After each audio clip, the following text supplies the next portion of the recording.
Hey guys, welcome to Merc Space. So last week we had the first ever episode of Falcon and the Winter Soldier. It's taken me a few days to actually get some time to sit down and have a think about this. I've watched it a couple of times now. First time I was like, oh, it's a bit slow. But then the second time I watched it again, I was like, no, you know what? This is how a first episode needs to start. We need to start laying some groundwork. So let's have a little look at what we learned in that first episode. So obviously we opened with Sam working for the US Air Force. He says he's been working for them about 6 months now, or helping them out.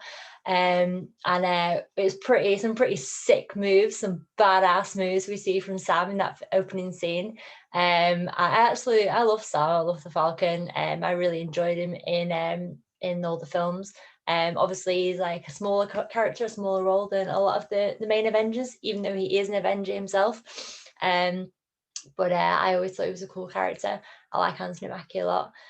So I'm really excited for this season. Same with Bucky as well, actually, Winter Soldier as well, even though, again, they're both Avengers in their own rights. They, are regarded as smaller parts in the films. So it's really exciting to see them both have their own space to develop their characters separately and together. So like I say, we open with Sam and doing these sick badass moves, and you're like, yes, go on, Sam. That really cool moment where he almost goes over to Libyan airspace, and it's like, no, he just makes it in time. So we see he has this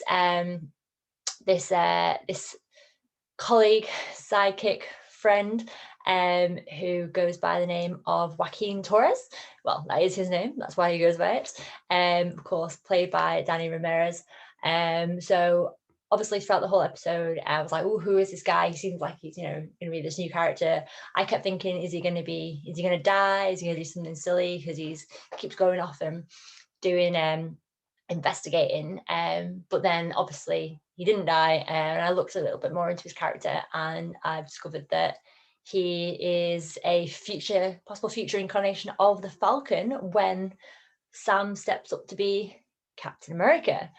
So that's exciting. So I'm really super excited to see where his character goes with that, and have confidence now that he's not going to die in some silly accident mistake. So yeah, excited to see him grow. Obviously we learn that with Sam can speak Arabic as well. So again, learning more about his character. So obviously when he's with the Air Force, they're pursuing the LAF. So obviously I did a bit of research into these guys, and they don't seem to actually appear in any of the Marvel comic books. So not actually sure how much of an impact they're going to make in the future, but they're basically a criminal organization profiting from the chaos after Endgame, really. But we'll see where they go. But obviously when we're back on the ground, Joaquin Torres is checking out this group called the Flag Smashers. They are in the comics. I looked a bit more into them. They're an anti-patriotism group. Apparently they're written a bit like Red Skull, but whereas he's like, obviously with the Nazis, these guys are anti-patriotism. And apparently there is an actual character called the Flag Smasher. And in this incarnation, it seems that it's going to be played by a female actress called, what's her name? Erin Kellyman. So I think we're definitely going to be seeing the development of this group and one particular character stepping forward, kind of like you always do when you get like a little organization, criminal organization, kind of appearing in The Walking Dead usually, and suddenly the big bad steps forward and you find out who they are and who the leader is, and they're worse than you could possibly even imagine. So I'm excited to see her. She'll probably be pretty cool. Obviously then when Sam goes back to DC, we see him there going to the Smithsonian and giving up the shield, which I was so saddened by, and I was disappointed, but also a little bit not surprised. But I mean, what would Cap say? He gave you that shield, Sam, because he trusts you, he believes in you, and he wants to pass the mantle on to you, and I mean, what would Bucky say? Because Bucky probably wanted to get his hands on that as well. So we'll see. But it felt like somebody else's. And then at the ceremony, when that guy was like, "Thank you, Sam, you've done the right thing," I was like, "What do you mean by that?" So that was a bit sad and a bit worrying, really. But I was thinking, well, that's just for now. He'll change his mind, and he'll take it back, and it'll be fine. But we see what happens later on at the end of the episode. Obviously, we then get he goes and chats with Rhodey, which was really nice to see Rhodey again, and they were having a good heart to heart walking around the exhibition there. And Rhodey's trying to say to him, what are you doing? Like without saying it. So I think I'm hoping that had a bit of an effect on him, and maybe we'll see Rhodey again. I don't know. Maybe that was just a one-off, but Rhodey knows he should be taking it up. So we'll see how that goes. Obviously, we get to see Sam's family as well, his background, which is not what I expected. I didn't expect him to be from that kind of a seafoody fishing background. Again, it's not how that's not how it's written in the comics. In the comics, he's from New York. But I like this incarnation. It's a little bit different, usually characters do have that typical background, but it's nice to see him with a different kind of background, a more kind of wholesome background. And I like his sister. She's pretty cool. She's like talking about the realism of what it was like during the blip, and when he wasn't there and she had to handle everything on her own. Something that was cool though, the boat was named Paul and Darlene, which are the actual names of his parents in the comics anyway.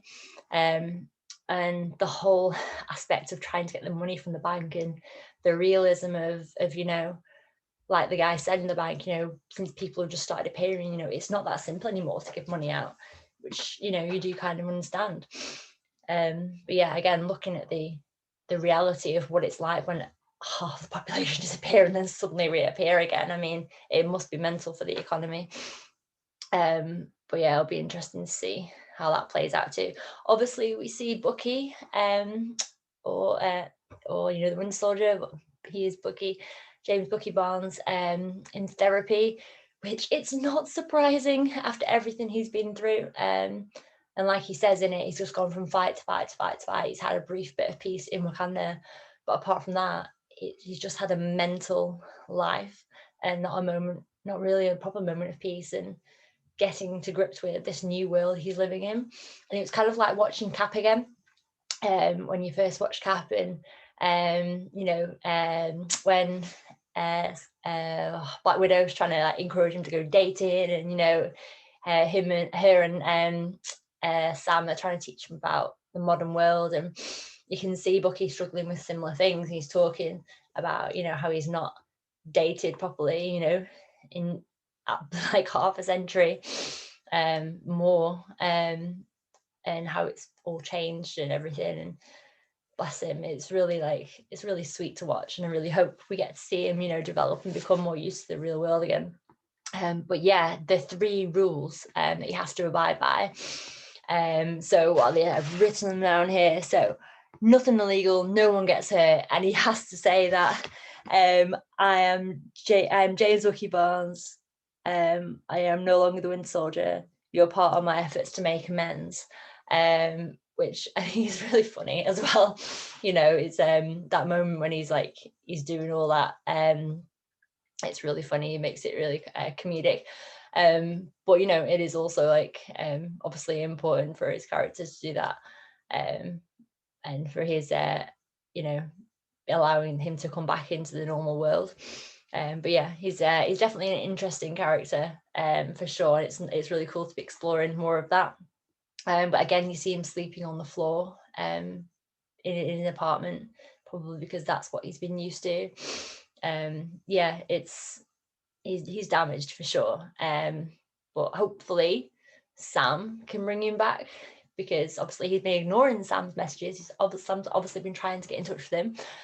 So I'm really looking forward to finally seeing them back together, because I mean, it felt like not a lot happened in this episode, but obviously was just filling in what's been going on, and getting us ready for the action and what's going to be happening.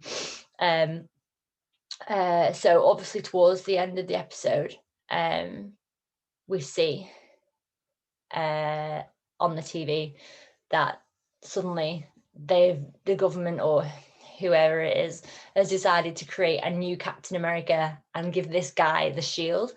And Sam's face, he's just like, what have I done? Why have I given this up? You know, I didn't even think I was deserving of it, and it was Cap's decision to give it to me, and now suddenly this random guy has got it. Who the hell is he, and how can he possibly be Captain America? And I'm sat there thinking, who is this guy? Yeah, so does this guy have powers? Are they going to give him powers? Like, what's going on? So again, I've done some research into this. So this guy is US agent John F. Walker, and apparently he does have similar powers to Cap. Whether he's got them yet or not, I think he probably has. Again, he's another previous soldier, I believe, what I read the other day, that has gone into special training and been tested on and things. So whether or not he's supposed to be in the comics like a super patriot, another incarnation of Captain America. But where this character's going to take this in Falcon and Winter Soldier, I'm not sure if it's going to be a bad one, an enemy, or if it's going to be good. Obviously, I don't think it's going to be good because obviously Sam's supposed to be taking up the mantle. So yeah, really not really sure where that's going to go. So other things to talk about. Obviously, we were expecting Sharon Carter to appear in Falcon and Soldier. She has not appeared yet. Not in the first episode, but you can see her there in the closing titles. They just couldn't put a name on yet. But yeah, she will hopefully be appearing soon. Looking forward to seeing her. I've just recently started watching Agent Carter. I did try to watch it when it first came out. Only got a couple of episodes in. Obviously wasn't into it at the time, but now I'm really enjoying it. I can't stop watching it. So I'm really excited to see Sharon come back into it as well. Obviously the granddaughter of Peggy Carter. And I've also read that Daniel Bruhl is coming back to come back as his character as well from the Winter Soldier. So excited to see him again. He's a really good actor. I enjoy watching him work. So yeah, so a lot happened actually in that first episode when you rewatch it. And I'm really excited to see what's going to happen next. Excited to get Bucky and Sam together. Really excited for that. Hopefully bring Bucky back to the real world, and maybe Sam can work a bit of his magic on him like he did with Cap and teach him some good tunes and things. But yeah, so thank you for tuning in again, guys. Let me know what your thoughts are. Sorry I didn't get this episode out quicker. I've just been so busy, even though I've had 5 days off work. But yeah, I'm going to start doing an episode every Saturday now after we've seen the episode on the Friday night. I'll rewatch it on the Saturday morning and then get another episode out for a chat and a bit of a lowdown on what we've just seen. So yeah, let me know what you think of the episode and of the series as we go along, and maybe we can have some chats about it. That would be really cool. Okay, guys. So thanks for tuning in again once again to Merc Space, and I'll catch you again in a few days.